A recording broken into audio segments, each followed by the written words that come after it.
been asked to make a keepsake box for a little girl who loves Alice in Wonderland, and this is the box that I've chosen. They've given me free rein for it, and I'm quite looking forward to doing it. I've got quite a lot of Alice in Wonderland stuff and some stickers, but I'm also going to add a little surprise in there as well for her. And this box is going to be ideal for now and actually still look nice, hopefully in like 10-20 years time and not too childish. It's going to be really easy to make, something that anybody could do at home. So first thing I need to do is take off all the hinges of this little box so that it's much easier for me to be able to go ahead and do the rest of the work. And I will put these somewhere safe, because if not, I know what I'm like. I will lose them. And then when I come to put the box together, I can't find them. The next thing I'm going to do is stain the box, and that way I can leave it to dry while I'm prepping everything else. I'm going to be using an Indian rosewood stain, and I'm going to stain both inside and out. And all I'm going to use to put this on with is a little bit of sponge.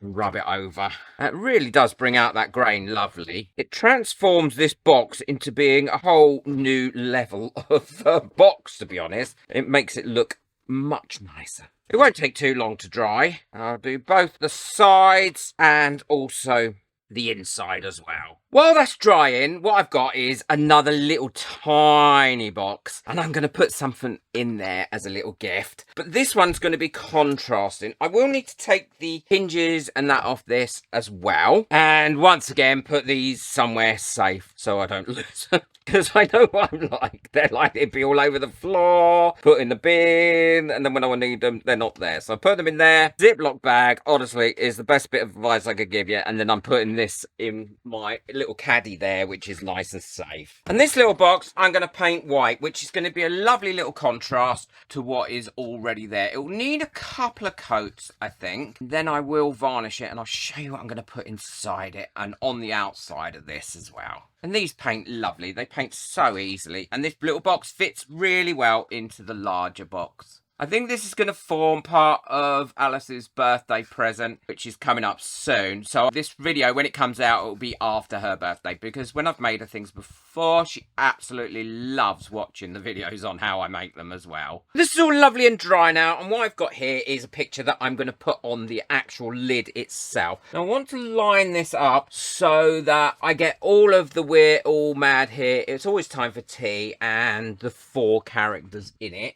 If I mess it up, then that's absolutely fine, because I've got a different picture I can use. All I need to do now is go around this with a sharp knife. And I will list where I've got everything from in the description below if you want to make something similar. These also sell very well at craft fairs and things like that as memory boxes. So if you make some, then you will have no problems selling them. If I've got time and I've made some, I normally sell them for about £30 to £35 each, depending on how much the boxes actually cost me and how much work I've put into it. So that should fit on there really well now, and it does. We've got all the words on there. It's time for tea, and we're all mad here as well. And I'm going to use white glue to stick that on with, and it's just a case of putting a little layer of it all the way over. Now you need to get this right virtually first time, because if you don't, then it does stick quite quickly to this. Make sure we've got that all covered. And if you want to give that just a little bit extra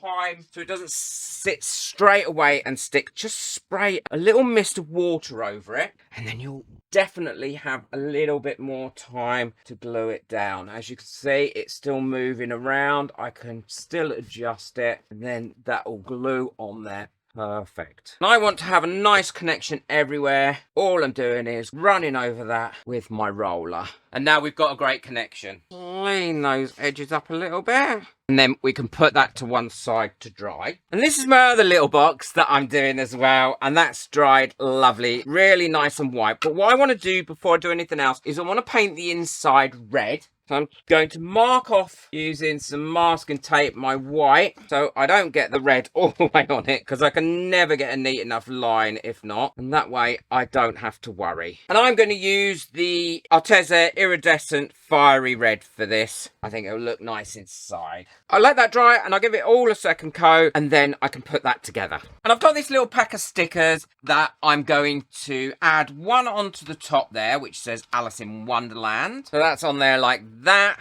And then, obviously, I've got to put the cat in the inside the box. And then the rest of them I will put in the box as well, or the ones that will fit. Not all of them are going to fit, but I will put the rest of them in the box for when I put the box lid together. But I won't be doing that until I've finished the outside. I'm also going to place this piece of card in the bottom there as well, and using exactly the same method as I used for the top. I really like that. It came in the same book as the one I put on the top, and I just think it finishes it off nicely. This is all nice and dry now everywhere, and all I'm going to do is give it a light sanding all over where I've stained it, to take off any of the roughness that has come up from where I put that stain on. Oh, it's lovely and smooth now. And now I'm going to put a last coat carefully on this of stain. And I'll be using exactly the same method as I used before with my sponge, wiping that on, going right up to the edge, and then letting that dry before I do the final stages. So while that's drying from its final coat, and it'll be dry in a moment, what I'm going to do is varnish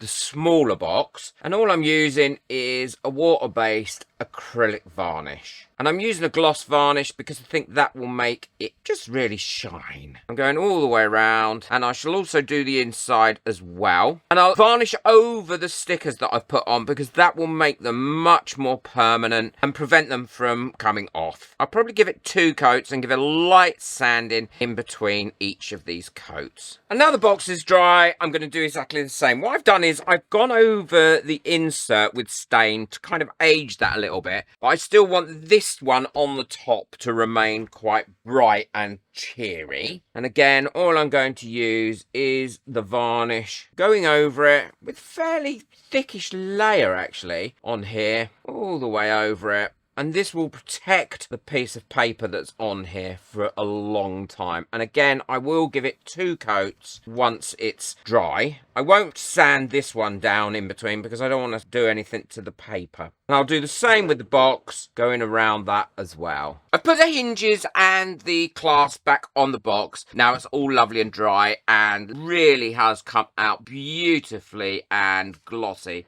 I love the look. I've also put memories on it. Now I'm going to finish it off using some of these legs and some of these corners. It elevates it to me. It gives it that nice final finish. And how I'm going to do this is, these are done with little tacks, but before I put the tack in, what I will do is drill counter holes using my Dremel. That way I don't worry about splitting the word or anything, and I find it so much easier. And these come with the little nails, and the feet come with the little screws as well. And I'll do the feet in exactly the same way, and then I'll show you what it looks like completely finished with its little extra box on the inside. Well, this is all finished now. I'm really pleased with it, and the way the little box came out as well. And what I'm going to do for the little box is pop some of these stickers in it. And it's a nice little surprise for when she opens it. And they're all the Alice in Wonderland stickers that I've got. Pop the little lid on, and then that can go in the corner. I think staining this worked really, really well. And putting the feet on actually gives it a really nice finish as well as putting the corners on. I think it elevates it to a whole new level. And you can make these however you want to make them. You can paint them. You can make them whatever theme that you want. And honestly, they sell really well. I think adding the word memories on there and then varnishing over just gives it that extra lift. Hope you've enjoyed this project. Boot the like button if you have. It really helps my videos get out there. I'm trying to grow this channel and it helps immensely. Hit that subscribe button so you don't miss out on any of my future videos. Links to everything that I've used will be in the description below. And be sure to check out the video that's coming up next. It will be another box one, and I use a dragon on it, and it really came out well. Take care.